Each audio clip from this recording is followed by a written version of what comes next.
Hello, everyone, and welcome to the Navigating State Responses to Genocide panel of the Newlines Conference on Gender and Genocide in the 21st Century.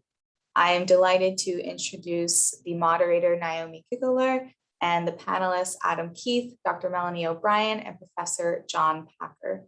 This should be a really great conversation. So without further ado, Naomi, I'm going to hand it off to you. Emily, thank you so much. It's an honor to be able to join all of you today with this phenomenal panel.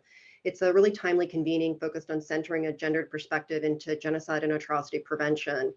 And this is an issue that features regularly in the work that all of us are doing. And it's critical that we see these seemingly parallel agendas be intertwined as they should be. The absence of that reality has meant that gaps exist within the atrocity prevention community's understanding of the early warning signs of risks, primarily to women and girls. This is often seen in risk analysis that refer to looking for specific risks to vulnerable communities with little guidance on what to look out for. And you'll see that if you take a look at the UN Framework for Analysis on Atrocity Prevention, the USAID risk analysis. Similarly, there's a gap in the policy tools to help mitigate the risks or provide protection when crimes occur. This also contributes, as previous panels have explored, to the use of improper interview and documentation efforts, often undertaken with well-intentioned purposes, but not in compliance with international standards, and sadly, all too often, a fetishization of crimes, especially against women and girls by the media. I and many of you have had the distressing experience of going to meet survivors. For example, in my case, in an Iraqi IDP camp where I met a young man who said to me, "You must be here to interview my sister, the rape survivor." In talking to the camp manager, it appeared that in violation of camp rules, journalists were daily entering the camp to seek out experiences of sexual violence in a potentially re-traumatizing way. One area that has received considerable attention in recent years has been on having governments make formal genocide determinations. Here too, there's rightfully a need to integrate a gendered lens. As has been discussed earlier, perpetrators have long targeted the regenerative capacity of communities, but for a host of reasons, including social taboos, that has not always received the due policy attention required. That is changing, and it poses real challenges when it comes to documentation and making determinations. To understand that, we need to take a step back and essentially address the state of play as it pertains to both genocide determinations, but also more broadly, governmental efforts to prevent these crimes from occurring in the first place. What was a decade ago a rare ask from civil society, including survivor groups, has now become a central focus of advocacy efforts. Our panels will discuss government efforts, including the ad hoc nature of determination processes, some of the challenges, including proving intent, access to information, rule of law considerations, and the underlying dynamic that governments should be looking for and acting on risks, not waiting for a determination to cross or raise kind of a prosecutorial standard for prosecution to compel action. And understandably, when crimes occur, communities and others seek to have a determination, including to help set the historical narrative of what happened and to counter denial. We even think currently about the plight of the Rohingya community, where a very thorough documentation process was taken by the Department of State in the US context. I recall a conversation with a young Rohingya man in a Cox's Bazar camp where he said, "We're genocide survivors, but the world doesn't see us that way because the most powerful country in the world hasn't said genocide." Part of our role with this panel is to try to provide a bit more nuance on the process, help to manage expectations, include crucially that courts and governments may not, in most cases, make a finding of genocide, but that doesn't mean that the crimes did not occur. It speaks more to the legal and political realities and the challenges that exist. And such a finding should not be a determining requirement for preventive and protection actions. As a result, the panel is also going to explore what more states can do in responding to the risks and crimes. I'm really honored to be able to introduce our incredible panelists.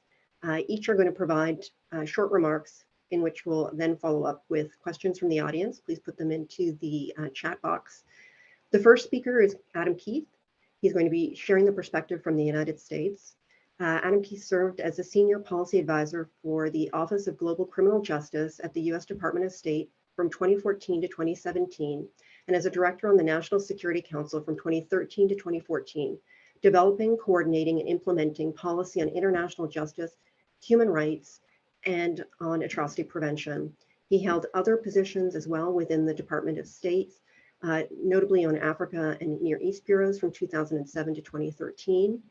He is also the co-author of a report that we put out at the Holocaust Museum entitled By Any Other Name that explores the process of making genocide determinations and issues related to that. I'll share that great report in the chat box. John Packer is going to explore the Canadian efforts as well as broader prevention efforts by the UN and others. John is the Neuberger Jessen Professor of International Conflict Resolution in the Faculty of Law and Director of the Human Rights Research and Education Center at the University of Ottawa in Canada. Through his professional career, including 20 years as a staff member for IGOs, he has investigated serious human rights violations in many situations, including with the alleged genocide, notably in Iraq and Myanmar, and he still works on situations regarding the risk of genocide. He's become particularly active in calling for action in regards to the Rohingya and Uyghur genocides and other situations which feature widespread and systematic sexual violence, and has supported the integration of a gender analysis into these conflict situations. Melanie O'Brien is going to focus on Australian efforts, including notably how legislatures have been stepping in to fill policy gaps or compel policy action, notably in regards to the use of sanctions in the case of the Uyghurs. Melanie is an associate professor in international law at the University of Western Australia. She's an award-winning teacher of international humanitarian law, public international law, and legal research. Her research examines the connection between human rights and the genocide process and sexual and gender-based crimes against women and atrocities. She's also the president of the International Association of Genocide Scholars, and her work is focused on forced marriage and human trafficking, and that has been cited by the International Criminal Court in the ongoing defense. She's also been an expert panelist on genocide prevention for the UN Office of the High Commissioner for Human Rights. It is my honor to turn it over right now to remarks from Adam. Thank you. Thanks, Naomi, and thanks to the Newlines Institute for putting on this conference and for the invitation to speak. As Naomi mentioned, I'm here because I researched and co-wrote for the Holocaust Museum a report in 2019 with a former colleague on the US government's practice in making or not making statements that genocide has happened, genocide determinations. And I hope this is useful fodder for the conference and the broader discussion. Many of Todd Buchwald, my co-author, and I, and many of our colleagues were involved in or informed by some of the episodes that we talk about in the report where the US government was considering whether to state that a given crisis that crimes in a given crisis constituted genocide. The shame of the US government's avoidance of the term genocide in the Rwanda context definitely loomed large. But also the frustration, the bureaucratic frustration of trying to secure a genocide determination in the context of ISIS crimes against the Yazidi and other minorities, as well as, I think more subtly, the disappointment that activists felt, some activists at least, in the aftermath of the 2004 genocide determination about Darfur. The disappointment about the impact that had on US policy and on the ground. And I think our core take is that obviously preventing or stopping a crime is more important than naming it, but that mobilizing preventive or responsive action is hard. And that there is some indication, at least in some circumstances, that securing a genocide determination from a potentially authoritative voice like the US government can help in that regard. And that in any case, regardless of the instrumental value of a statement like that, there may be intrinsic value to the victims, to the historical record. So the recommendations that we made in our report are both sympathetic to the concept, to advocates who seek these kind of statements, but also somewhat skeptical or cautionary to the extent that it's important that this not be the only mobilizing tool in the toolkit, given its many shortcomings, and that not every mass atrocity meets the admittedly arbitrary criteria of the Genocide Convention, given the doubts about the US government's credibility in some cases when it makes these statements, and given the risk that future crises that may not fit or may not seem to fit the Genocide Convention's criteria risk also being seen as not rating preventive or responsive action. So what I'll cover is our findings about what the US government process has been about in making genocide determinations when it has actually happened, what has been the impact, and our recommendations, again, just very top lines. So We wrote the report and did the research before some of the focus crises, but I think that the findings on the process remains the same, which is, as Naomi alluded to, this is essentially an ad hoc process. There's no formal policy or law requiring or establishing the process for a US government genocide determination. It's entirely discretionary whether to conduct the process. Especially in the 1990s, this practice became much more formalized. I think we can say it's bureaucratically rigorous. It involves relevant components and experts from within the State Department, regional experts, legal experts, intelligence experts. It involves analyzing the facts, and in some cases, collecting additional facts, and then reviewing them against the law, inevitably also reviewing the policy implications of making a genocide statement, and then ending in a top-level decision, usually by the Secretary of State. The process relies on the Genocide Convention definition and therefore suffers from its high hurdles in terms of the evidentiary requirement to show specific intent to destroy a group, and the convention's lacunas as well, not covering political groups and case law that has interpreted it to require physical destruction and not just cultural or the destruction of the identity of the group. The process can be slow, from a few weeks to 16 months to ultimately never happening. When a factual issue is the cause of the delay, it's usually the question of showing eliminationist intent. It's always difficult to make the inferences necessary to do that, and presumably more so for subtler crimes that don't entail mass graves and mass slaughter. And in that sense, I hope that there will be more reporting about the internal process that led to some of the more recent genocide determinations. The US government has made statements about other types of atrocity crimes, including crimes against humanity and war crimes, but much less often. I'm happy to talk about that if that's of interest. I think it's important to focus on when this happens. If the process for considering a genocide determination has become more formal, the initiation of the process is not. Again, it's entirely ad hoc. And I would stress that it's not spurred solely by the apparent gravity of the crimes that are happening. In our report, we pointed to some null cases, as it were, where potential advocates, confronted with a mass atrocity situation, decided that for various reasons it wasn't worth the bureaucratic effort to pursue a genocide determination, and that highlights the fact that whether or not this happens. Whether or not the consideration is given to a determination depends on prompting by internal or outside advocates who are weighing the costs and benefits. And some of the factors that we found, some of the factors that we found accounted for advocates deciding to pursue, and thus for the US government sometimes ultimately proceeding to make a genocide determination, included whether there was a favorable perception of the victims and a negative perception of the perpetrators in a broader context, clear imbalance in culpability between the parties to a conflict, widespread attention in public media coverage or congressional interest, a gap between actual US activity in response to a situation, what expectations for that activity might be, the likelihood of actually being able to show that the Genocide Convention criteria are met, and also, as I mentioned, just the anticipated impact of obtaining or pursuing a determination being worth the anticipated effort.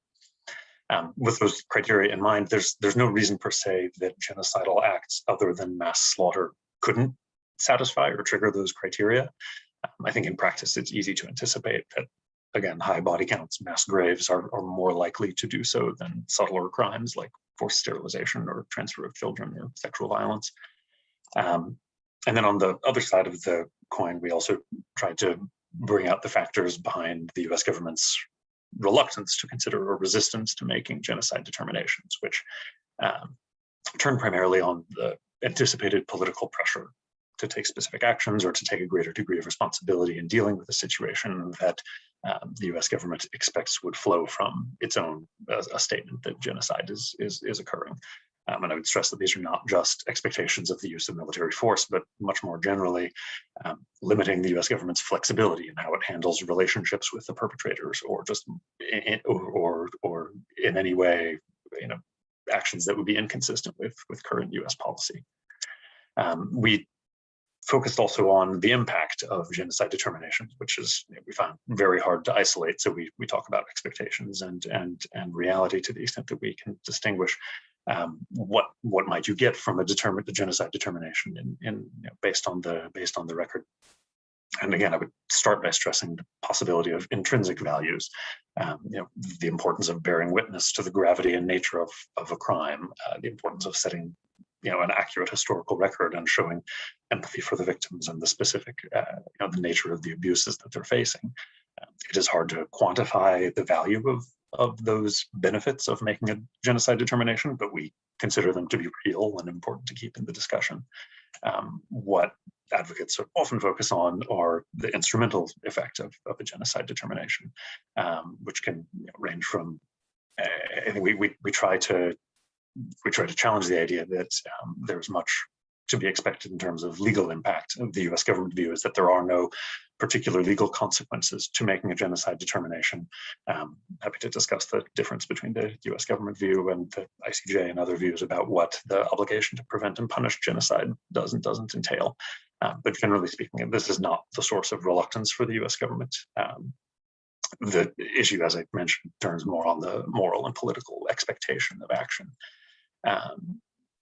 Again, happy to talk in more detail about some of the cases that we point to.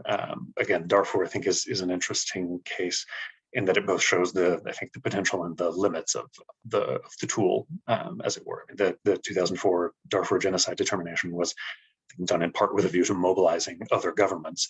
In practice, one of the consequences of it that I think you can draw a fairly straight line to is that having put itself out there dramatically in calling almost standing alone, calling what's happening in Darfur a genocide, the US created pressure on itself to allow the referral of the situation to the International Criminal Court, which otherwise I think never would have been the case.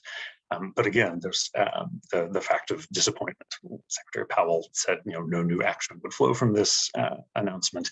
It didn't prove persuasive to others. There was a lot of skepticism of the merits of the finding, given the US bad relations with the Sudanese government. And we saw a number of the activists that we spoke with that as a result of this sort of felt disappointment in the impact of the determination, that some activists reoriented their focus away from pursuing genocide determinations in future crises. I think I'm out of time, so I'll switch to the conclusions and recommendations. I would stress that genocide determinations are not in any meaningful way about early warning or upstream prevention. By the time a determination is being considered, any legal obligations are already triggered. Commitments to never again kind of commitments are already engaged and in question.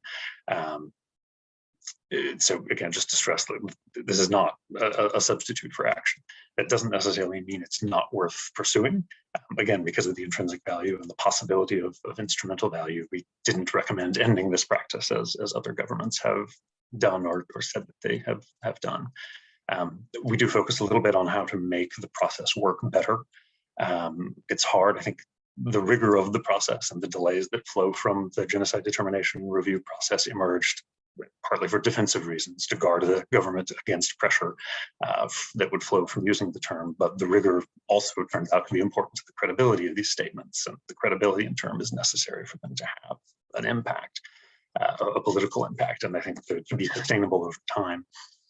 So we have some suggestions at the margins about how, yes, these decisions should still be made at high levels. It's reasonable to continue using the Genocide Convention as the standard, but leaders need to weigh in to resolve bureaucratic disputes that play out over a period of months.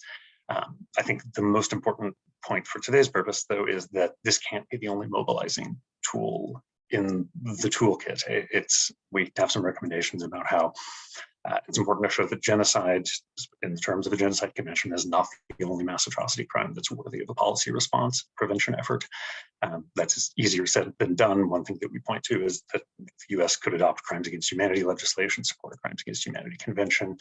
The point more generally is to be candid and clear about what the rationale for what the government is saying or not saying. If you can say that it's genocide, explain why, make a convincing case about the intent to destroy. If you can't or won't say it, explain why the crimes are nonetheless grave and what the government is doing about it. And last, it's important for the US, for governments to support other voices too, to the extent that there are benefits from genocide determinations. They don't have to come from government statements. Commissions of inquiry and other credible bodies can make these statements. And a final cautionary point is that we just encourage advocates to be realistic about the possible payoff of pursuing a genocide determination as they set their advocacy strategy. So I hope that's helpful. I'm happy to discuss further. Thanks so much, Adam, for that remarkable tour de force in describing in detail how the US government has been approaching this, but also with some lessons for civil society in that regard. I just wanted to kind of reiterate a few quick points there as we go into the next discussion from John.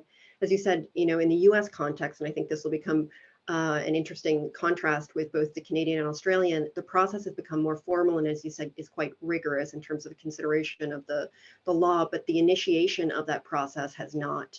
And notably from the perspective, again, of this kind of gendered analysis, we're not necessarily looking at the gravity of the crimes as a triggering element. But as you also said, high body count, though, does often more likely trigger and genocide determination analysis, more so than things like forced sterilization, transfer of children, issues that, especially in the context of the Uyghurs more recently, we have been grappling with.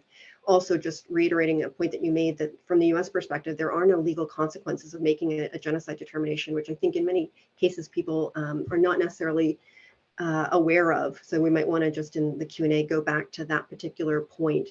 And as you said, the decision to make a determination after the weeks, months, and in some cases years of consideration is often based on moral and political expectations. And finally, just as we think again about the Canadian and Australian context, as you notably said, these determinations are often just made through a statement by the Secretary of State. Without any real description of kind of what was the legal analysis or the factual information that helped to lend to a certain finding. That makes it hard for other governments who maybe don't have access to the same information to make similar findings or undertake a similar rigorous process due to limitations that they have in terms of access to intel, presence on the ground. So there is a pretty stark difference in terms of what the US government is capable of doing in terms of formal determinations, and perhaps other governments as well. And perhaps if that information was made public, it would lend itself more to more easier considerations of these issues by even Five Eyes governments, more broader groups to create a real kind of coalition of concerted preventive and protective action. I'm going to turn it over to John to hear your reflections on the Canadian approach and then broader prevention efforts. Thank you, Naomi, and thanks to Newlines Institute, and in particular to Emily for this initiative, which I think is overdue and badly needed to bring this gender perspective. Thanks also for the prior sessions, which I found really excellent the last day and a half. Let me just emphasize, I'm very glad that this session in particular emphasizes the state responses, and I would say state responsibility. For those who don't follow perhaps international relations, international law that closely, the state is the primary actor in international relations. It is the primary, holds a primary responsibility in international law. And very frankly, as we just saw in Afghanistan, in the absence of the state and the state's enormous resources and capacities, it's very difficult to do much in these kind of matters absent the state. So the state is crucial, and we really have to understand what this implies if we're speaking about genocide.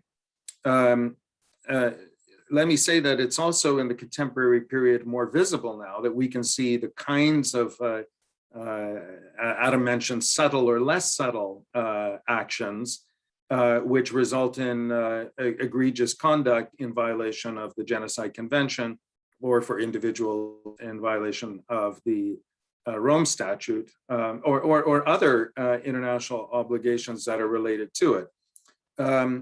Let me also say that we can see increasingly the risks in real time.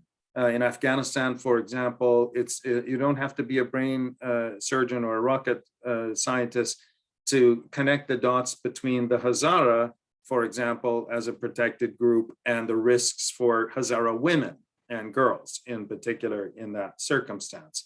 So we can see. Let me also quickly thank a few of the previous speakers. Grant this morning pointed out that in the absence of a gendered analysis, there is in fact a gendered prejudice, which we have to be conscious of. And in particular, Grant correctly pointed out that in a risk assessment, which should be done, and whether you call that a determination or not, there's a risk assessment, which is a duty of all states under the Genocide Convention that follows from the duty to prevent. One must be conscious and observing and essentially constantly assessing risks here. And obviously disaggregating information and effects would be pertinent to that, especially if we understand where the burdens fall in terms of certain conduct, more or less on women and men. And we heard some of that already.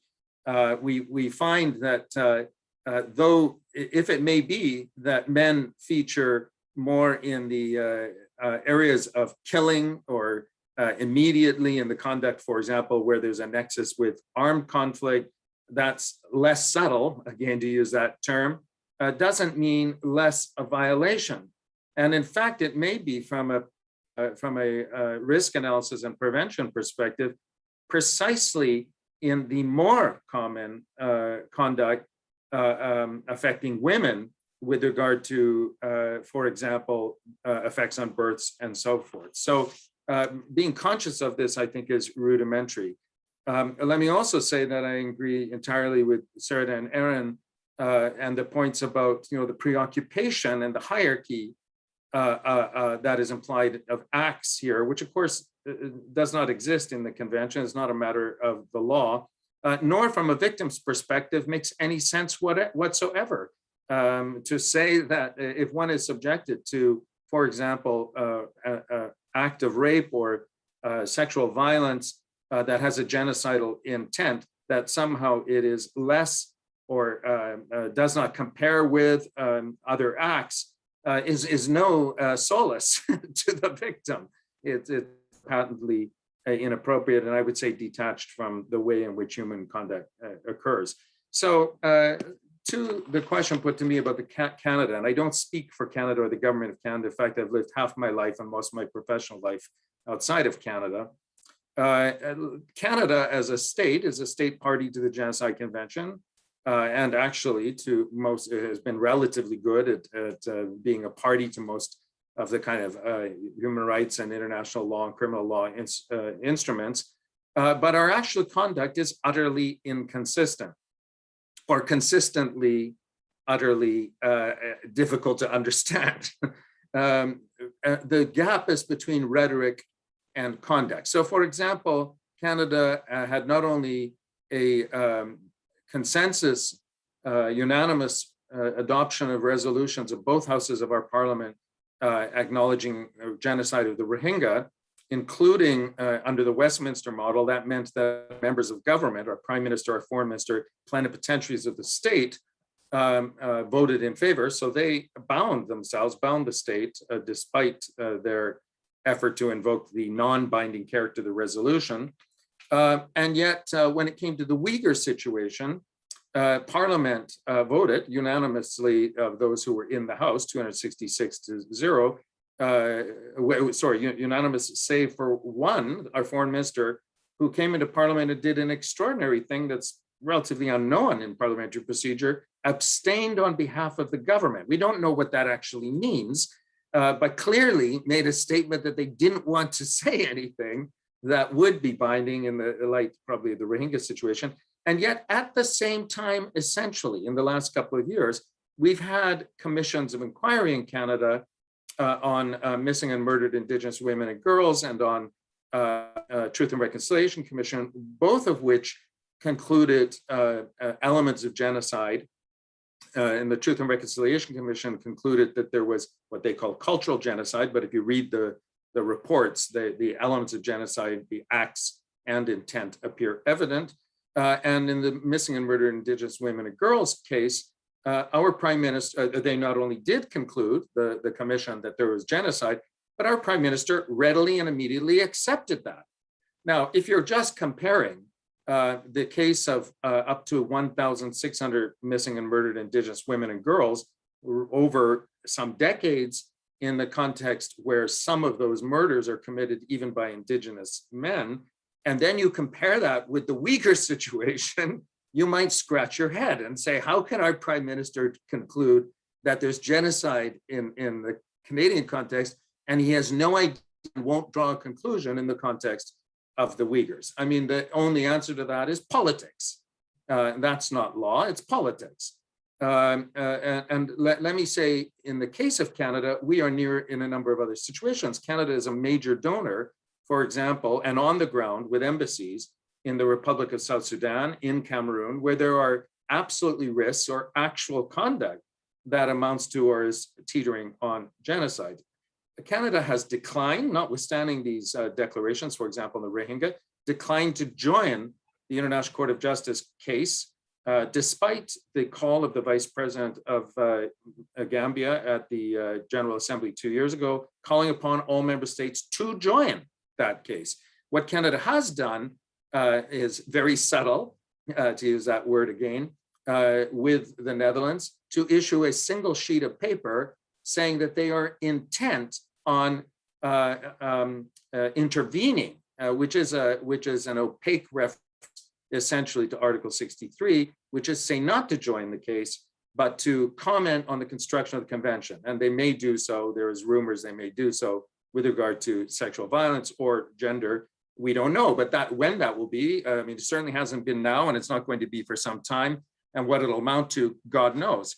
Otherwise, Canada has supported, for example, the establishment of the IIIM in the case of Myanmar.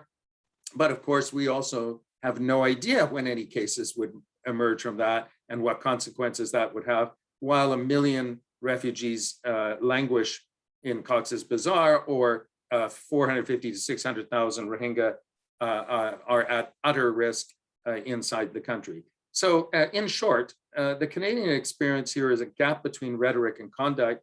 And in the midst of all of that, the slow movement, there is business as usual. And that's really the sum here, if you actually examine conduct. So what is Canada's obligation? I want to emphasize this because I was struck by Mr. Keith's reference to no legal consequences in the US. The international law legal consequences is that if a state knows or should know, and certainly if they have acknowledged and declared that there's genocide, there is a legal consequence in international law. And that legal consequence is to take steps in the duty to prevent, steps that would be heightened if there is proximity, heightened if there is degree of influence. What are the possibilities for action? In that regard, Canada is a G7 state, a wealthy state with enormous capacities that at a very minimum should include a political strategy, active engagement, mobilization, studies, and so forth. There's so much that could be done, and then we have to ask, why is so little in fact being done? And I think that underlines a kind of potentially performative element of Canada. And that's not to mention our declaration of a feminist foreign policy that actually has no policy. There is literally no policy attached to that. I'm going to conclude by simply referencing one important element that was brought up by Akila in the interview yesterday, and I want to thank her for this. We should draw the lesson from the Akayesu case that the treatment of sexual violence in that case and the conclusions important to jurisprudence likely would not have happened in the absence of Navi Pillay being on that tribunal, and there being, as Akila pointed out, some women lawyers involved in the case agitating. And in my experience here, I want to connect with the Women, Peace, and Security agenda. Very frankly, in the absence of proactive engagement of bringing women into these processes, we are unlikely to see movement. And I think this is, despite the declarations of Prime Minister Trudeau, just elected yesterday again, I think that the gap that I've mentioned between rhetoric and conduct will persist until we see yet more engagement of women actively in these processes. Thank you very much. John, thank you so much for that. And thank you for starting it also just with situating the reality that our current government, sorry, I should acknowledge I'm a Canadian, has explicitly stated that they are essentially governing a genocidal state, with the acknowledgement of the fact that from their perspective, not only was genocide committed in the past, but they've actually, as you noted, stated that there is an ongoing genocide against Indigenous peoples, notably Indigenous women, which raises a whole host of interesting questions, as you said, around what are the preventive obligations that the Canadian government has? What are the obligations of other governments in the international community under the convention to aid, assist, compel preventive actions to be taken? It also, from a political perspective, internationally raises really interesting questions. And we've already seen the Chinese government talk about Canada and the nexus with residential schools, Commission of Genocide, each time the Canadians raise concerns about the Uyghurs. So it is an interesting dichotomy there, because as you also mentioned, when it comes to genocide determinations, be it for the Rohingya, Uyghurs, or others, those have been parliamentary actions. And as you said, the ruling party does weigh in, but contrast that to what Adam has said. There is no Office for Global Criminal Justice. There is no kind of legal process in a Canadian context. There's no one tasked with doing a legal analysis. There's no one tasked with gathering information to feed into a consideration. There was a parliamentary committee and a set of hearings put forward in the context of the Uyghur case to try to illuminate a bit more what has taken place. But as you note, it's really an ad hoc initiative and process. Similarly, the creation of preventive strategies in these international cases is also ad hoc. There is a focal point, as with the Australians and the US, for the responsibility to protect, but there's no correlating staff or office meant to support that particular position. So you do get efforts like funding geared towards supporting an international effort to document crimes against the Rohingya, but it's not fitting into a broader strategy to either advance a normative agenda around genocide and atrocity prevention, or, to your point, integrate that in with the women, peace, and security agenda, which, as you rightfully noted, the government itself says is at the heart of Canada's feminist foreign policy, which includes the feminist international assistance policy and defense policy. There's no clear articulation of what that means from a genocide prevention perspective. So there's some real gaps there that hopefully the next government will attempt to address, but absent probably legislative pushes and civil society engaging is unlikely to change very much. So with that, Melanie, given how critical kind of legislative endeavors have been in the Australian context, let's turn to you for a perspective from Australia. Thanks so much. Thank you, Naomi, and thank you to the Newlines Institute for hosting this event. It's been really fantastic. I want to start by acknowledging that I'm speaking to you from Wajak Noongar Budja, and I pay my respects to elders past, present, and emerging, and acknowledge that land was never ceded. So I know that during this conference, we're talking about contemporary genocides, but to talk about the Australian response, I do want to contextualize it with a historical genocide first, the Armenian genocide. So the Armenian genocide happened over 100 years ago, and yet the Australian federal government still refuses to acknowledge that this was a genocide. It has been acknowledged by other governments at state level, but not at federal level. And for example, apparently one of the reasons behind this is related to politics with Turkey.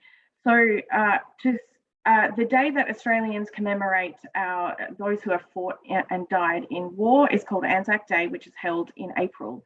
And one of the ways that many Australians commemorate Anzac Day is to travel to Gallipoli in Turkey to commemorate a particularly pertinent battle in World War I for Australia and New Zealand armed forces there. And apparently what the Turkish government has done is to say to Australia that if Australia recognises the Armenian genocide, then it will bar Australians from coming to Gallipoli to commemorate Anzac Day. So they're essentially using politics, but also playing on the very strong Anzac and military historical culture that we have in Australia as a means of ensuring that the Australian federal government doesn't recognise the Armenian genocide. So bearing that in mind, that's a context to think about how we might react to current genocides. And so let's have a look at some of the modern genocides. In the interest of time, I'm going to focus on the reaction to the Rohingya and the Uyghurs, but happy to talk about other situations that have been discussed here in the Q&A. So the main way that Australia responds to crises like genocide is to implement sanctions. And we have two sanctions regimes. One is the UN Security Council sanctions regime, and we also have an Australian autonomous sanctions regime. So we implement the Security Council sanctions through the Charter of the United Nations Act from 1945, and we implement our autonomous sanctions through our Autonomous Sanctions Act and our Autonomous Sanctions Regulations from 2011. And then that will be added to with any specific regulations or other rules that need to be implemented, which may include amendments to legislation such as the Customs Act or the Migration Act. So we mostly have sanctions related to UN Security Council sanctions, but we do have 4 situations in which we've implemented autonomous sanctions, including Myanmar, and also 4 sanctions which actually have both Security Council and autonomous sanctions. So with regards to genocidal situations, Australia currently has UN Security Council sanctions against South Sudan and Sudan, ISIL and Al-Qaeda together, and the autonomous sanctions against Myanmar. And interestingly, there are no sanctions in place under either of these regimes against Ethiopia or China. So just to have a look specifically at Myanmar and the Rohingya, Australia actually first imposed sanctions on Myanmar after the 1990 elections, but some of these were lifted in 2012 after the democratic reforms that were brought about at that time. However, we did maintain an arms embargo because of the ongoing conflicts, weapons proliferation and human rights abuses that continued in Myanmar. So then in October 2018, in direct response to the UN fact-finding mission on Myanmar's report that came out, new sanctions were actually imposed. So that was actually a really positive step, and they included sanctions related to the supply of arms, but also several different sanctions related to designated persons, freezer of assets, and also travel bans. So under these sanctions, there are specific persons who are actually listed as designated persons. And at the time they released the list, it only had 5 people on the list. They were, of course, members of the Tatmadaw. And in fact, that list has not been updated since then. So it remains limited to just those 5 leaders, which is obviously a significant issue because, as we've heard talked about tonight, there is a systematic campaign, particularly of rape against women, that is obviously involving more than just 5 people in the Tatmadaw. Another huge issue is that Australia continued its military relationship with the Tatmadaw until well into this year. This was highly problematic, and it was despite calls back in 2017 when the Rohingya crisis really kicked off. Calls from Amnesty International and prominent individuals for Australia to cease military cooperation with the Tatmadaw, specifically due to the Rohingya genocide. But the government at the time refused to cease the relationship, and they argued that this was cooperation with the Myanmar military, aiming to promote professionalism and adherence to international laws, ironically, and that it's important we maintain lines of communication with the Myanmar military to do this. And this was despite the fact that, for example, the UK, which is obviously a significant partner and ally of Australia, ended its military cooperation with Myanmar in September 2017. So in June 2018, the government issued a response to the Rohingya crisis, and it made reference to allegations of ethnic cleansing and genocide, but it did not call the atrocities genocide. And essentially, the document admitted that the government's principal response has been humanitarian aid, making donations to various groups such as the World Food Programme, and that has been their response to the genocide. In this document, there are only 2 passing references to sexual and gender-based violence. So it's really not even on the government's radar. Aside from these sanctions, Australia actually continues to resist pressure to impose further sanctions on the Tatmadaw even after the coup, and even after Australian academic Sean Turnell was abducted, and it has been in detention ever since the beginning of the coup. And so the government says that it's that our military is making overtures with the Tatmadaw to try and get Sean Turnell released, but no more sanctions.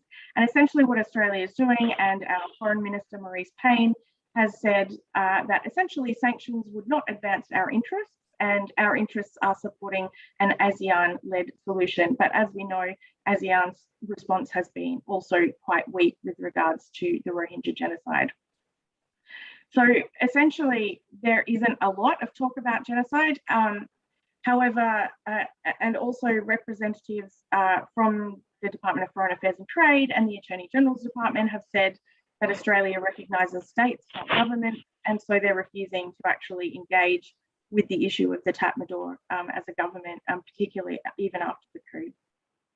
So there's no deeper discussion about the atrocities being carried out, including the Rohingya genocide. And in fact, a recent report put out by a government committee actually said the overarching message heard by the committee was enormous community frustration regarding the government's slow, reactive and inadequate response to the situation in Myanmar. So it's quite interesting because the US, the UK, Canada and the EU have all imposed sanctions against military leaders and businesses with ties to the Tatmadaw, but regional states like Japan, India, South Korea and ASEAN states have not. So that's the situation with the Rohingya. With regards to the Uyghur in China, it's quite different. As I mentioned, there are no sanctions with regards to China, and Australia is having a bit of a trade stoush with China, and there's quite an undercurrent of anti-China sentiment in Australia. And so that would play into any reaction that we're having. So what is going on at the moment is there was a bill proposed last year by independent Senator Rex Patrick with a very long name called the Customs Amendment Banning Goods Produced by Uyghur Forced Labour Bill. And that was assessed by a committee which said, this is a really important bill and we wholly support it, but actually what we suggest is that you make it more comprehensive.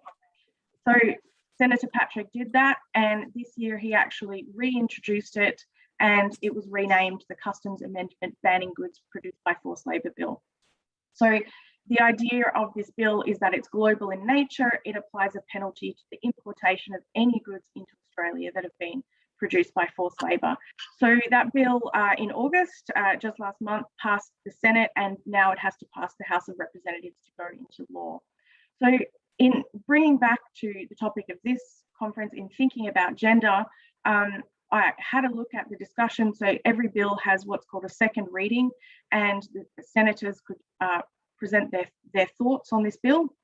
And I looked through all of the speeches at the second reading, and there were only 2 mentions of genocide and rape. Well, one mention of genocide.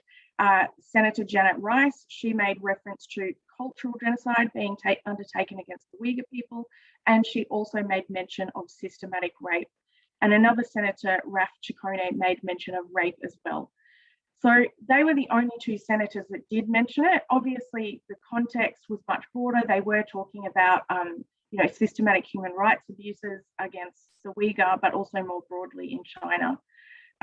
So it was at least discussed in the context of Uyghur discrimination, oppression, and human rights violations, but generally the word genocide wasn't really used. So what I found so far is that Australia's response to genocide is, like John has said about Canada, more rhetoric than actual policy. And this is due to political considerations. It's due to lack of mainstream media engaging with overseas events, and so a lack of public pressure, similar to what Adam was talking about in the US. But also with regards to Australia, it's about geographical isolation. And I think it's also, and I can talk about it in the Q&A, connected to our harsh refugee policies as well. But it's really interesting because Australia is a party to the Genocide Convention since 1949. It supports principles and initiatives like R2P, contributes financially to humanitarian aid crises. It contributes members to, for example, the Theodore Committee. It has a national action plan on violence against women and girls. It's contributed money to the ECCC, for example. It's a state party to the Rome Statute of the International Criminal Court. But essentially, it's really, again, ends up being a lot of rhetoric without real action in practice. And particularly with regards to the details of genocide, including the gendered elements of these genocides that we see. Melanie, thank you so much for that. I think incredibly stark, as you said, the contrast between the rhetorical commitments. I mean, when we think of the role that Australia's played, including when they were on the Security Council in advancing the agenda around protection of civilians, but also for the last, decade plus on the responsibility to protect, it hasn't actually translated, similar to Canada, into, this is a bit of a wonky kind of turn of phrase, but the institutionalization of atrocity prevention. And both Canada and Australia have really been at the fore of defining what the women, peace and security agenda should look like internationally. But it's pretty humbling to hear about, again, the gap in terms of actually domesticating that and having that form kind of policy. And then, of course, the important role that legislatures play in not just a source of accountability and a check and balance on whether or not governments are living up to their obligations, but actually in taking some of the preventive measures themselves or trying to enact them, as you mentioned with the creation of the Forced Labor Act. I am struck as you were talking just around the statements on in regards to the Rohingya. I just did a quick look at the various Department of State statements in that context as well. And similarly, there isn't a reference to crimes of sexual violence and others, which is rather stark given what actually occurred. I want to remind everyone that they have the opportunity to put questions into the chat function for our fantastic panelists. And I thought maybe I would pick up just, Melanie, with you on that last kind of point around what type of preventive efforts you think that the Australian government could or should enact in regards to atrocity prevention, but also to address the gap that you've noted when it comes to looking at a more kind of gendered approach. Thank you. Well, how long have we got? I think to start with, being a more active player with regards to thinking about atrocities, particularly in our region, would be really important. And I think that rather than just consistently saying, oh, we're going to let ASEAN handle it, Australia does need to show leadership in the region. And I think our geographical isolation leads to a bit of complacency in that regard, because we don't have land borders with anyone. We're not threatened, so to speak, with a mass migration of refugees coming in. And so it's easy for the government to just kind of stand back and do nothing rather than take leadership in terms of atrocity prevention. And I think this has also led to a second suggestion, which is actually our refugee policy. So I know we're talking about genocide and genocide prevention, but I think this is directly connected. And I'm sure everyone is very aware by now of Australia's horrific offshore detention policy, and that we detain refugees in offshore detention indefinitely if they've come by boat. And it's particularly relevant because some of those refugees were Rohingya, and they ended up being settled elsewhere. They ended up being settled in the United States and in Canada. And I think it's really interesting to make the connection, because it then politically, and I mean domestically politically, wouldn't be helpful for the Australian government to talk about the Rohingya genocide and to declare it a genocide, knowing that we are holding Rohingya refugees in indefinite detention for years in offshore detention. So the government is extremely conservative, and they're sticking to this refugee policy for anyone coming by boats, and they particularly wouldn't want to be recognizing the Rohingya genocide because they would have a fear that the whole goal of offshore detention is a deterrent for refugees to flee here by boat. And of course, that might be something that the Rohingya would do, thinking about where they are geographically located. They're more open to talking about the situation with the Uyghurs, which they're quite public about, as I said, with this bill. And they also held a Senate committee hearing where they heard testimony from a lot of people, including victims. And they're more open to that because of the anti-China sentiment that is going on at the moment. And because in the past, when Tiananmen Square massacre happened, we actually brought in a lot of Chinese refugees following that. So we have a relationship with Chinese people, even if the relationship with the Chinese government is relatively strained at the moment. So I think, and I know that seems broad, but I think our refugee policy is problematic. I also think that, and I want to bring it again back to gender specifically, one of the issues with our government is that it's extremely male. And this is has been a huge discussion domestically over the past few years, because the majority of ministers are men and the majority of MPs are men in our government, which is the Liberal National Party coalition. And this may sound confusing to people who aren't familiar with Australian politics, but our Liberal Party, which is Liberal with a big L, is actually conservative. It's not Liberal with a little L. And so they're predominantly male. And so their interest in issues around women, particularly violence against women, is incredibly low. And we've seen that at a domestic level in the past year, when there has been a lot going on here in relation to, for example, a female staffer was raped in the Foreign Minister's office, allegedly, and a lot going on around that. So if you think about that at a domestic level, there's an inability to deal with violence against women. There's no way that this government is going to look outside our borders and be concerned about violence against women in a genocidal context, in a geographically remote location. So in terms of what can we do better, we can have a government that, and similar to what John was talking about, with more women in it to draw more attention to this and actually implement more of the action through our national action plans on violence against women, but thinking about them more broadly and further beyond our local region, just in the Pacific, which is sort of where we've really been focused, and not going anywhere beyond that. Thanks for that, Melanie. John, turning to you for your perspective, and maybe if you don't mind too, you did allude to Canada's feminist foreign policy and the priority on kind of women, peace and security. Just for those who aren't familiar, do you mind just articulating what that in theory means and then perhaps in practice? Well, of course, you might recall that viewers might recall that when Justin Trudeau came to power, he declared, among other things, that he was feminist, and he was lauded and toasted internationally for that. And this idea of a feminist foreign policy, which came after Canada adopted a feminist international assistance policy, a FIAP as it's called here, which within its development assistance context brought in a feminist perspective. It actually does prescribe a number of things. It is a detailed policy and accompanied with some money, not new money. I want to underline, it wasn't a new cash infusion, but it was a collection of $30 million a year for the first 5 years. I'm not sure what the current funding is. That's for the whole world. And Canada gives billions of dollars in aid. So it's a pretty kind of modest, but nonetheless, it was significant and symbolic.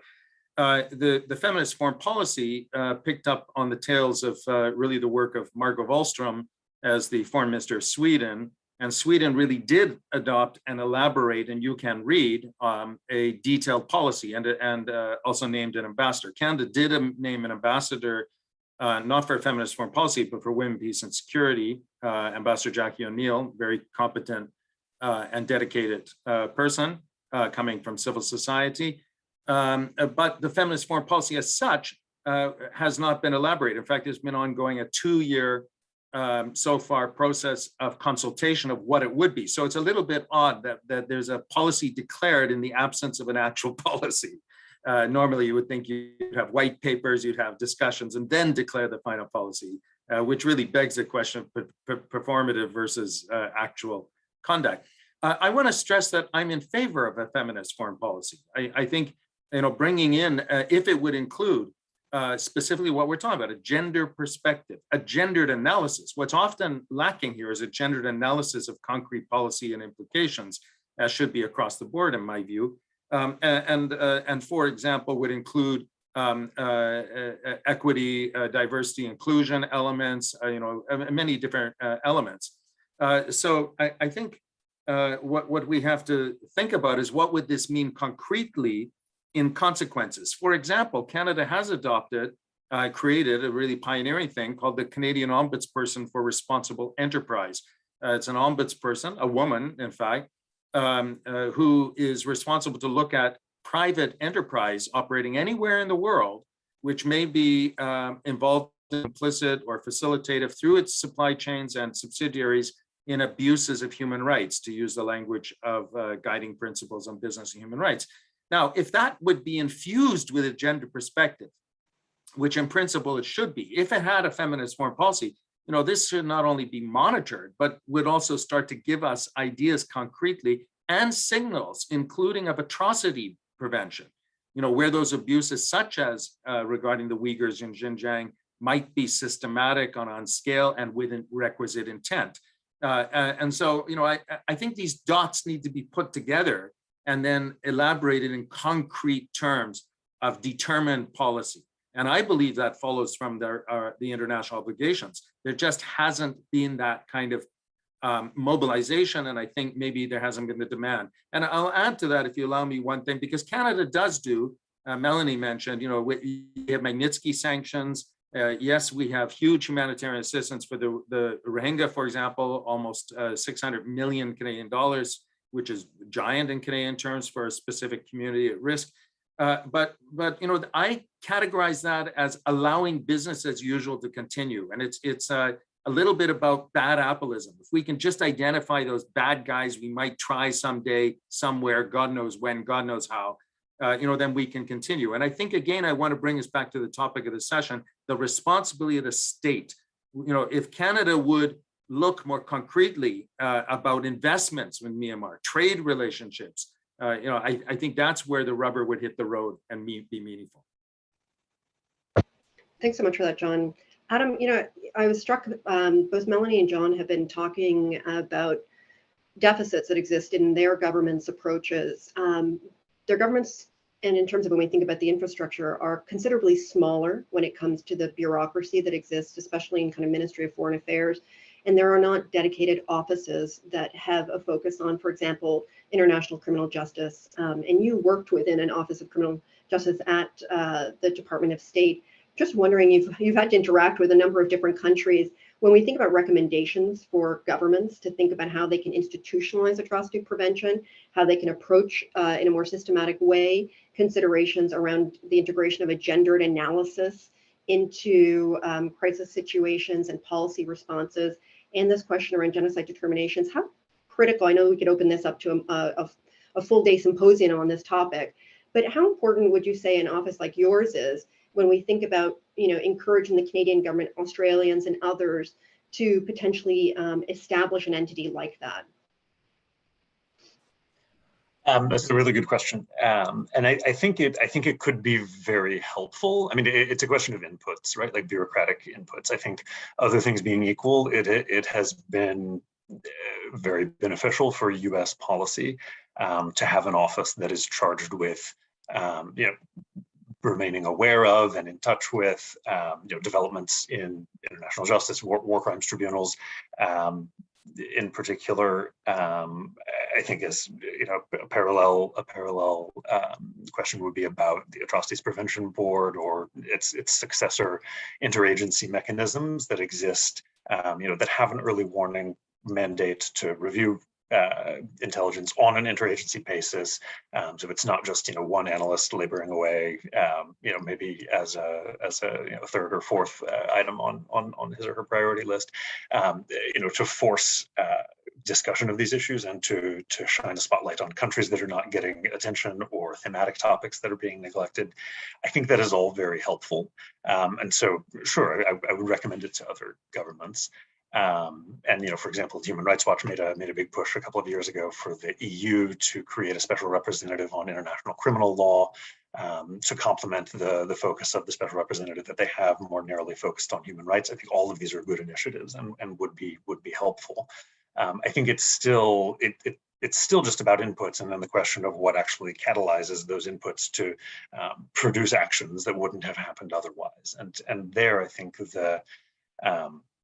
the challenge is rarely about a lack of early warning. I mean, one of the challenges that we faced and did okay on in the Atrocity Prevention Board context was taking a fairly warnings that ranged from somewhat clear to clear about the risks of atrocities emerging in a given country, not framed in terms of particular crimes. Is it genocide? Will it be war crimes? Will it be crimes against humanity? Just focused on the risk of atrocities, and turning that into actual spending on programs that wouldn't have happened otherwise, or a shift in diplomatic posture and messaging that wouldn't have happened otherwise. I think, to me, that's the real challenge that is hard to prescribe recommendations against. I think any government stands a better chance of doing well on that question if it has the sort of internal advocate, the internal agitator to start these conversations, to bring countries or issues to the attention of their superiors. The U.S. bureaucratic model is in some ways a sort of adversarial one, where you have the regional bureau is there to defend the sort of broad bilateral relationship as an interest of the U.S. government. The Human Rights Bureau or the War Crimes Office is there to press the importance of those issues in the relationship, and I think that's all very helpful. But to me, the challenge is creating the mechanism for uptake. And I think a lot of that has to do with the signals that senior leadership sends or doesn't send in terms of what's a priority.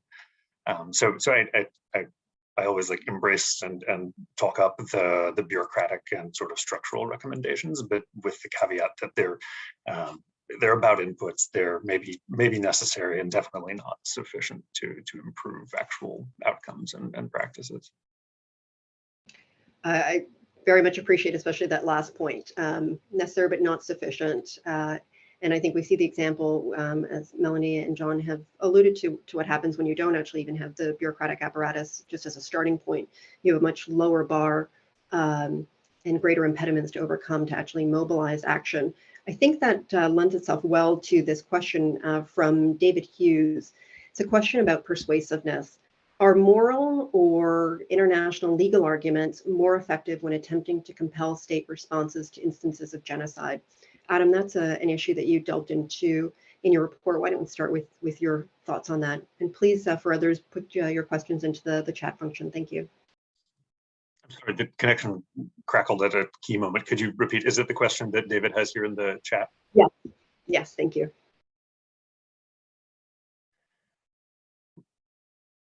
I mean, I find it hard to answer. I mean, I think from the advocate's perspective, I think the right approach is to try everything. I think it becomes hard to tangle out or disentangle which, in the event of success, what accounts, what arguments account for success in mobilizing a response. I think my tendency is to downplay the legal argument.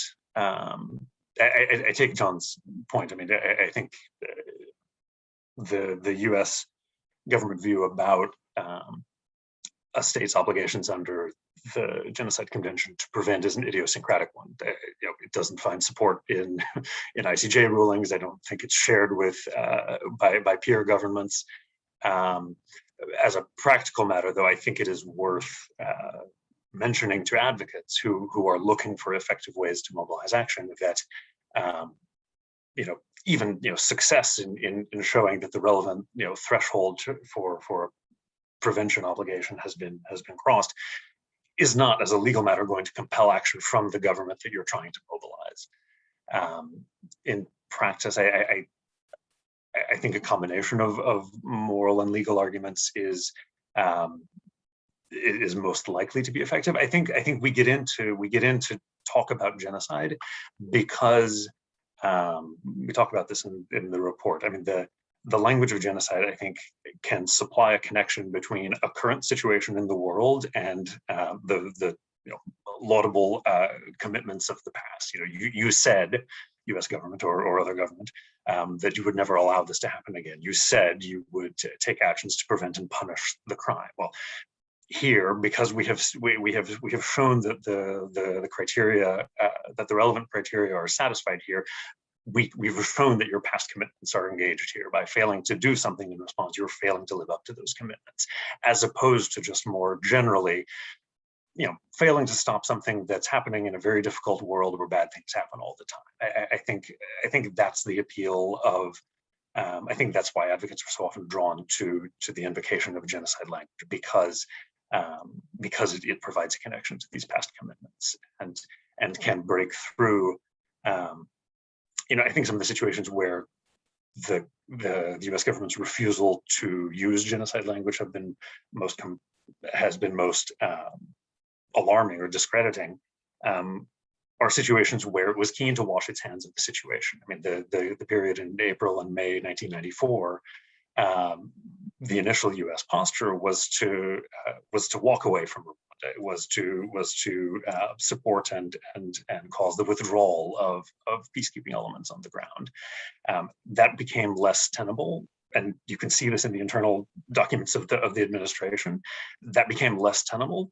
The greater it became clear that what was happening was a capital G genocide in the meaning of the Genocide Convention, because that's a kind of situation in which there are moral commitments, whether or not there are legal entailments that follow from that. So I don't know if that's responsive to the question. Like my sense is that it makes sense to use as many arguments as you can. Thanks so much for that. And I think it speaks also to one of the kind of features of your report too, that at the end of the day, these are also political decisions. And there are political calculations that weighed in, so that even if you perhaps have been able to make a compelling legal argument, there are still other considerations that might prevail. And in instances where you can't make a legal argument, similar. Turning to Melanie and then John, and then there's a few more questions here in from the audience. I think David's question is really important, and as I've talked about sanctions, it's a perfect segue, you know, to talk a bit more about sanctions. This idea of moral and legal. Technically, sanctions are a legal act, you know, particularly at domestic level, where a government has to implement those sanctions through legislation. But at the same time, they're a moral act, because what sanctions are doing is essentially creating an outcast of a particular state that is violating its obligations under international law. And, you know, sanctions can be implemented through, you know, as the UN does, with acceptance, or they can be done in an autonomous way, which is, you know, partly what Australia does and other states do as well, including the United States. And it's really interesting to see what is the moral authority of these sanctions. So obviously the legal authority exists because, you know, we implement them. And so we say, yes, in this country, you know, we're freezing any assets that are related to these 5 members of the Tatmadaw, for example. They can't travel through Australia or into Australia. So that's a legal implementation of it. But morally, how successful are they? And particularly if you're talking about, you know, countries like Myanmar or like China. China's very big. It's sort of like water off a duck's back. But when you think about Myanmar, which is traditionally a hermit state when it comes to international relations and international law, it doesn't really care. It's not a state party to very many treaties at all. It is a party to the Genocide Convention, as we know. But it's just not ever really engaged with international law and the international community through international legal regimes. And so therefore, to bring in sanctions against a state like that, again, in a different way from China, it's water off a duck's back, because morally they don't care anyway, because they are in their bubble that they exist in their country, and they have their power and they just continue to do what they do. So it's a really interesting question to think about, what is, you know, when you think about sanctions, whether they're actually effective or not, and you know, completely depends on actually the regime that you're putting the sanctions on and whether it means something to them morally, because if it doesn't, then essentially they don't really care about the sanctions. So yeah, an interesting crossover with moral and legal influence there. Great point. Thanks for that, Melanie. John. Well, first of all, of course, this is a kind of classic question that comes up, you know, in a standard international law course. You know, how even in foreign policy circles, you know, is international law, is it politics, and so forth. To take the risk of commending people to read something, you know, Richard Falk, I think in 1963, wrote a lovely little book called Law, Morality, and Politics. And he was really riffing off of Hersch Lauterpacht's famous observations 10 years earlier that 90% of international law is politics. Now, of course, all law has politics and morality. There is no such thing as a law absent morality or politics. So this is a little bit of a false dichotomy. But to take the point, because we could imagine certain conduct which would be, for example, absent law. There's no law, but should we or should we not behave, you know, on the basis of a moral basis? What we're talking about here is where there is law. And so now the question is, there's a Genocide Convention, there's many other things here, really fundamentally linked to the UN Charter and so forth. Adam is, of course, right from a real politics perspective. If we're talking about what moves to action, then the question of persuasion, in David's question, persuasiveness, it probably follows from not only real interests, but also consistency of conduct, reliability, these kind of things, foreseeability. Even the basic treaty law notion, and the Genocide Convention is a treaty of pacta sunt servanda. That really just means a promise should be respected. Why? Why should it be respected? It's good that we can foresee each other. We can rely upon it, that our word means something. Now, all of that said, there is a distinction in law, that there are legal consequences of not complying with the legal obligations. So, for example, not complying with the Genocide Convention would give rise to not at least a state party, leaving aside Jus Cogens, but a state party could act in response to that, should act from a preventive perspective, including countermeasures which themselves might be otherwise unlawful, what's called a retortion. That's a legal consequence of a legal obligation, what can and should be done. So it's not just morality, and it's not just politics. There is an importance here. And when we are talking about genocide, we are talking about a cornerstone of the entire post-war, Second World War, international rule of law. So I don't want to leave it as a kind of, it's all up there for us all to work out. No, there actually is hard law here, treaty law, specific obligations on the three states we're talking about, USA, Canada, and USA. Thanks for that, John. And I think you've all kind of also articulated what the intersection is between making the moral arguments, the political case, and then the legal. And I think just, anecdotally from the perspective of those who advocate on these particular issues, one of the really unfortunate consequences of the approaches that our governments take is that often it's the experiences of individuals, their stories, they're having to share them, and in many cases relive the trauma of the experiences that they've had, that often needs to be constantly invoked to try to compel action. You think of the example of the Uyghur community today, the Rohingya community, the Yazidi, and increasingly more often than not, it's the voices of women and young women who are being put at the fore, and often in really, perhaps I would say, ethically questionable ways as well. And I think it really begs all of us to think about what is it that, in the absence of really kind of an institutionalized process and making these types of considerations rote, what is the dynamic that we are creating in order to help strengthen the moral and legal and political case for action.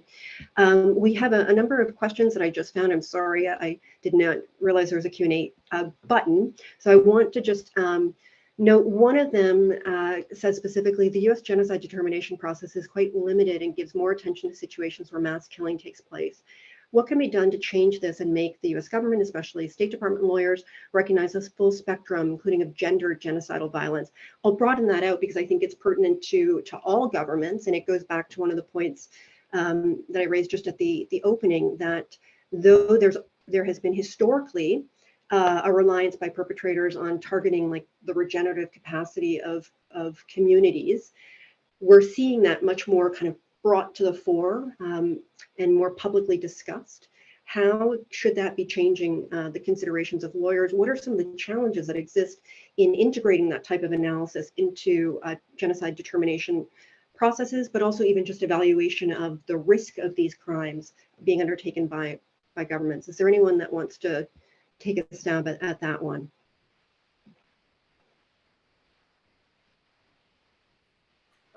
Two quick things. One, I think it's important to have gender. I think Soretta said earlier, there should be standard gender training and brought in, and analysis applied broadly, and certainly with regard to atrocity, crimes and so forth, analyses. So that's something, but also probably, in my view, to have more women. I'm sorry to make this point again. It sounds simplistic. But from my own professional experience, 35 years professional experience, in the absence of having those affected or having a particular perspective, this would go for minorities and the reasons why we want inclusion and so forth, but women in particular, to bring this perspective. It's not going to happen without. So that's one thing that I would advocate. But I wonder if I may ask Adam, from what do you think was missing that could have done better?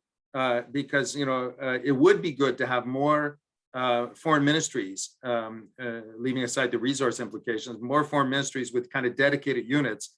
Canada, by the way, has a international crimes unit in our Ministry of Justice, and if we had a more dedicated approach, what do you think would have strengthened this? I'd be interested to know from your professional experience. Strengthen the genocide determination process, or? Well, specifically enhancing a gendered analysis. Yeah.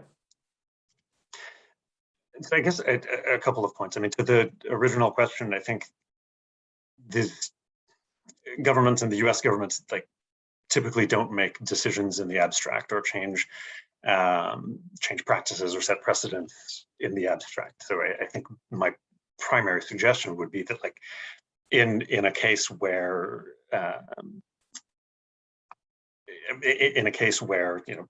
gender to genocidal violence, as the questioner says, is being neglected, isn't featuring in the State Department's remarks about other atrocity crimes, or is being neglected as a whole. I think making the case in that specific context that a genocide determination is called for, or specific recognition of the nature of the crimes, the gendered nature of the crimes is called for, I think is the best way to set that precedent or change that practice. I think at the level of inputs, I would say, so I've been out of government for 4 years now, so I haven't been involved in the processes around the most recent set of cases where genocide determination happened or were considered and didn't happen. Bureaucratically speaking, in addition to the Office of War Crimes Issues, the Human Rights Office, there's an Office of Global Women's Issues that contains a number of colleagues and former colleagues and experts who I think take this perspective and whose participation in these processes would be invaluable for the kinds of reasons that John suggests. Again, ultimately, you still have the question of taking these inputs and turning them into different statements and different actions. And again, I think it's the leadership of the department and the leadership of the administration that determines whether that happens. I will also take the opportunity to say I should have been clearer in my remarks when I referred to some atrocity crimes being subtler than others. I meant that from the perspective of the analyst or the lawyer thousands of miles away from the crime, and the victim who is trying to make the case, the lawyer or the analyst who is trying to make the case that genocide is happening and is used to relying on overhead imagery of mass graves or something like that. I think previous administrations have tried to fill that gap or solve that, fill that lacuna in some cases by sending documentation teams in the Darfur context, the Sudan 2 areas, and the Rohingya case that are better able to hear more directly from the victims and not suffer from these biases. The bias, I think, toward again, like mass killing, mass grave kind of crimes that are visible from space or otherwise. And I wish I knew more about the mechanics of the findings of some of these processes, especially how the process played out between the submission of the Rohingya documentation team effort and of the decision or non-decision to say anything about the nature of the crimes. But I think that is an important tool to filling that kind of gap. The decision to affirmatively seek out information that goes beyond what the intelligence community or embassy reporting would normally supply. Thanks so much for that, both John and Adam. It's interesting just in the context of the Uyghurs that this is a step that could be taken by the US government with the support of like-minded states to undergo a bit of a more strengthened documentation effort of those who've been able to actually get out of China. It's obviously incredibly hard to access detention centers and other locations in Xinjiang. But there have been people coming out. There are a lot of efforts being taken primarily by Uyghur organizations to collect testimonies, but in the absence of an international fact-finding mission or commission of inquiry or an investigative mechanism under the rubrics of the UN, it hasn't been done in a systematic way. So there are some real deficits, unfortunately, in some of that information. And as you mentioned, Adam, there are ways to get around that and specifically ask the types of questions that the individual who posed the question around the gender perspective of the crimes is looking for. And I think there are certain types of crimes that necessitate that added focus and prioritization. I'm conscious that we only have about 5 minutes left, and we do have a number of questions that were posed. I might just actually turn to remarks from each of the panelists as we close. I do want to just mention there was a question specifically talking about the violence in the DRC and whether or not that could be considered as genocide under international law, given the use of mass rape. And there has been at times kind of ethnic undertones to the violence that's taken place there. That might be something panelists can also address afterwards if there's a way through Newlines to kind of respond. Similarly, just the frustration and dismay that despite evidence, there's a reluctance by certain governments to make findings of genocide against the Uyghurs or the Rohingya, which I know that many feel. There's also a question just regarding the context of genocide in mass killings. So just want to acknowledge some of the questions, and thank you, Melanie, for responding to the one question that was put in there regarding the new submarine deal for Australia, the US, and UK, and how that implements policy on China. Apologies that we didn't get to more of those questions. But if you don't mind, I'll just turn to each of you for some closing remarks and perhaps some thoughts on a way forward or ways that each of the countries that you've highlighted, if you haven't already, could strengthen their responses, or if you have any recommendations for also civil society on how they should think about, especially genocide determinations, that would be wonderful. Thank you. Melanie, why don't we start with you? Yeah, I think going forward, speaking from an Australian perspective, there is a little bit of hope from us because what they're looking at the moment is creating a better sanctions regime that we have. So essentially a Magnitsky law sanctions regime, because that's not really what we have at the moment. It's quite limited and it's quite cumbersome to actually apply. So there is a significant, essentially a review underway at the moment into overhauling our sanctions regime and bringing in a much stronger and more flexible sanctions regime that we could implement. So I think that's a really good start. I'd also like to see a change of government in the next election, hopefully in the next 6 months, which would, bring some changes to that, to the government and the way it perceives refugees coming in from outside, but then also the way it engages in international situations, particularly those that are in our region. And I think I can say at the moment that something like Tigray is not even on the radar of Australia because it's too geographically removed, and a seemingly small regional conflict. So there are just so many things that are not even on the radar. And I think there's a need to bring more attention to that. And as I said, a need for more leadership in our broader region and not just the Pacific when it comes to this, and not leaving everything to ASEAN to fix. Thank you for that, Melanie. Turning to you, John. So to be very quick, I have a few quick points. First of all, kudos to Australia for one very important step, which is the nomination of Hillary Charlesworth to become the successor to James Crawford on the International Court of Justice. And the sooner the better. And I think that could be very impactful, not least in the Rohingya genocide case. So that just is indicative of the role, the importance women can play.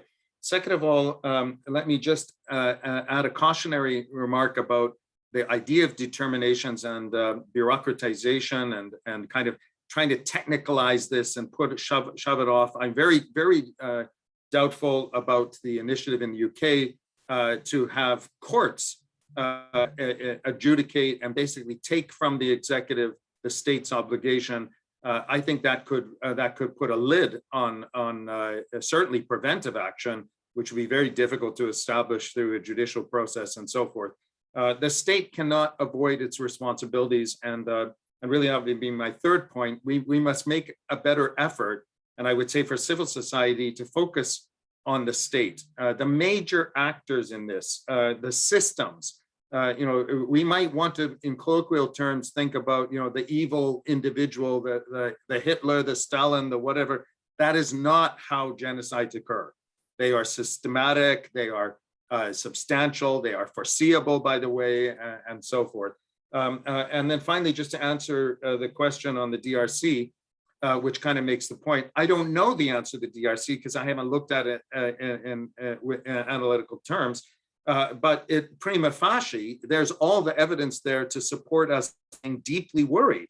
And the obligation under the Genocide Convention, which is, again, an erga omnes, it's not only a peremptory norm that should go above other norms, but is a duty borne on all, everyone, the international community as a whole, individually and collectively. And so we should be seriously looking at it, and our states should be seriously looking at this. And I dare fear that there is actually violations ongoing.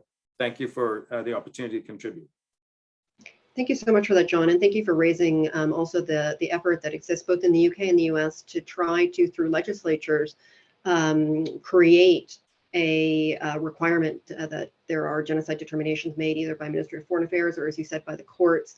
In the instance that you alluded to, one of the big kind of cautionary tales, as we've noted earlier in the discussion, is that it's incredibly hard to make a genocide case, to prove specific intent. And one of the things, thinking again about the young man in the camp in Cox's Bazar, that I'm always struck by is how do we just really manage the expectations, but also remind survivors that even if a court does not reach a genocide finding, that doesn't mean that they did not necessarily experience genocide or horrific crimes such as crimes against humanity that we should be equally concerned about. And also to hit the prosecutorial standard, that means that we're acting too late. It means that we did not respond to the warning signs, to the other crimes that were occurring. So I'm a little concerned it might also leave governments off the hook. So it has kind of a perverse impact from what those who are trying to take forward this kind of well-intentioned effort are trying to advance. It could be counterproductive. So turning then just to you, Adam, for your closing thoughts. Sure. So yeah, I think those points are all well taken. I think to the question of whether this should be a requirement to conduct genocide assessments should be legislated. There's also often the question of whether the consequences, policy consequences that flow from a government determining that genocide is happening in a particular place should be legislated.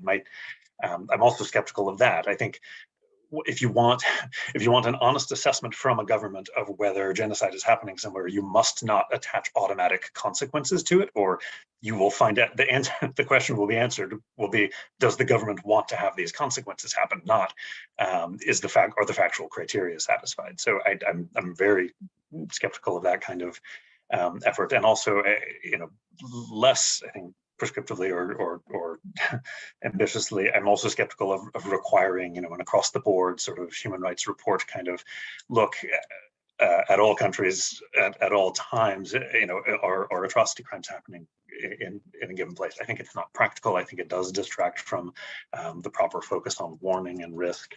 But I mean, it raises the question of if a government, if the US government, from my experience, is going to it's not going to do everything, and it shouldn't do nothing. I think the UK approach has been, as a matter of policy, to say that the executive branch will not pronounce on this. It's a matter for the courts. I don't recommend that approach to the US. I think, as we've said, there are reasons for considering this. But I think it's inevitably going to be case by case. In that discretion lies, I think, great risk. But I think it's inevitable. And so I think it's important to consider how the handling of one case informs the perception of the handling of another, especially when you have some of these crises playing out at the same time in parallel to each other. I think it's entirely reasonable for an advocate or an analyst to look at the US government's making a genocide determination in the Xinjiang context, and to ask, and to draw inferences from that about US policy toward Myanmar and the abuse against the Rohingya. These things are not happening in a vacuum. The US will always be able to say things about, well, different tools in different contexts and taking a case-by-case approach, and that's fair to a certain extent. But I think it's reasonable to expect connections to be drawn, and to expect the US to achieve at least a minimal level of consistency, which is why I personally think that the failure to make a genocide statement about the crimes against the Rohingya is deeply problematic and should be corrected. Since it won't be the last administration, it should be this one. Thanks so much for that, Adam. I think you've just summarized how we collectively all feel on the panel in that particular regard, especially also given the amount of resources that were invested by the US government with the support of Canada, the UK, Australia, and others who contributed funding to the documentation effort that was undertaken by the Department of State with outside partners into the case in Myanmar. And also, we don't have the time to go into that in depth now, but for those who are interested, a large component of the interviews focused also on sexual violence, and they really did push to use really strong international standards, make sure that individuals were trained to undertake those types of interviews. And I think in many ways it was cutting edge in its focus with a more gendered perspective on the commission of crimes. So there is a fairly large disconnect between the allocation of resources and then a very muted response afterwards, once that was done, and what we've seen in the context of Xinjiang. I think in both, it'd be fair to say our main goal is to see preventive and protective action taken, and to see the focus on atrocity prevention integrated into policy. And there's a long way to go in both instances. But I want to thank the panelists for their very thoughtful contributions, very humbling kind of discussion as well on both the genocide determination process and the preventive efforts more broadly. And I would like to thank Newlines and Emily for bringing us all together for this conversation. I apologize that we couldn't get to all the questions. There was a very important and timely question from Wes Rist on also looking at LGBTQ communities and the crimes that are being perpetrated there.